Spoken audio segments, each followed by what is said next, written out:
Boxing truth here. Okay, a pretty wild day when it comes to boxing news in the boxing world, as finally the WBC has issued a ruling on the Alexander Povetkin situation concerning his positive drug tests of meldonium of April 27th of this past year. Now, a writer caused a lot of confusion by jumping the gun and stating that Povetkin was indefinitely suspended by the WBC.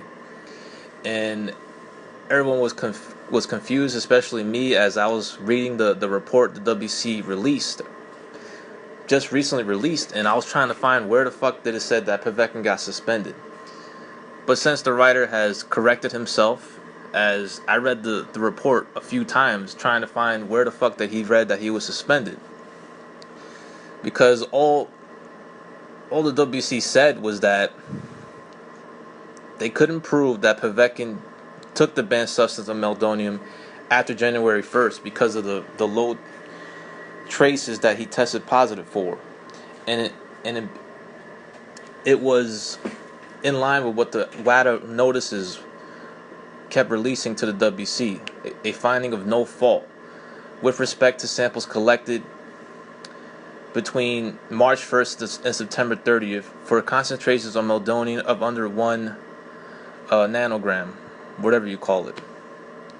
And Povetkin only tested positive on April 27th, and it was within the guidelines of the finding of a no fault.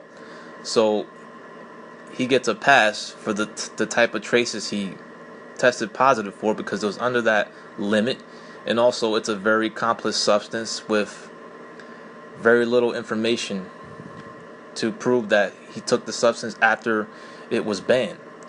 So Povetkin is able to maintain his status as a number one contender for the WBC.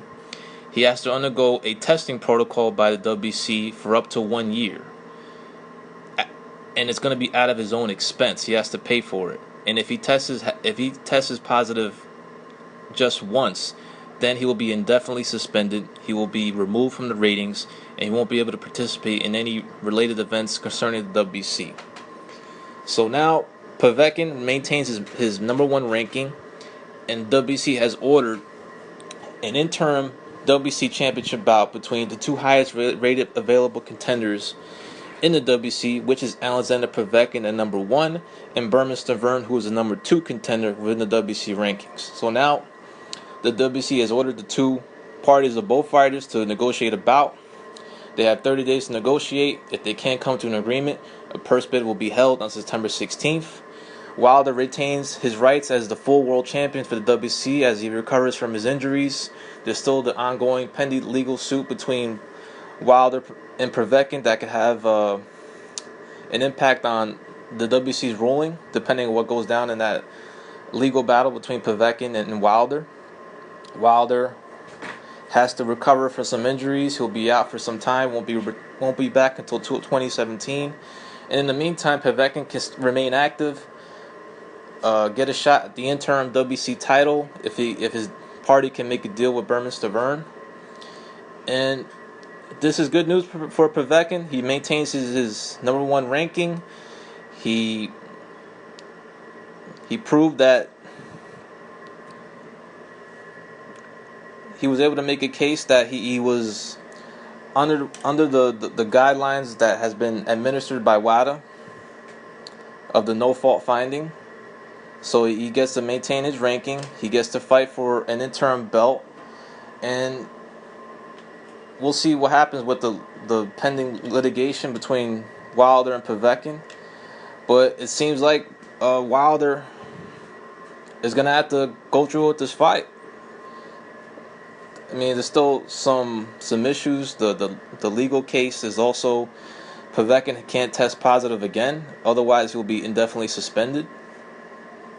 But it's good news for Povetkin. He gets to remain active, gets to fight again, gets to pick up a strap if he can beat Stavern, and he can maintain his number one ranking. And for Wilder, he's got to recover from his injuries and may have to fulfill this mandatory obligation. Still a lot of questions about the purse bid. Is it still in place? Does Wilder still have to go to Russia? Still a lot of questions to be answered, but finally we got a ruling from the WBC. Povetkin is pretty much cleared. Still has to go under strict testing for up to a year. He can't test positive, and he gets to maintain his #1 ranking. But we'll see what happens with this situation for the Povetkin-Stavern, if they can come to an agreement.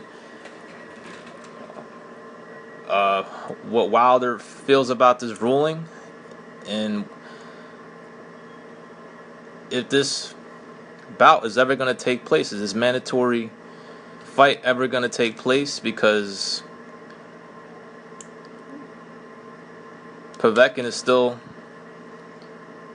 maintain his ranking, and he will be the interim champion if he gets past Stavern, and Wilder will have to fulfill, from what I see, will have to fulfill his mandatory obligation. Otherwise, he may just end up vacating his strap in order to avoid his biggest threat throughout his whole career.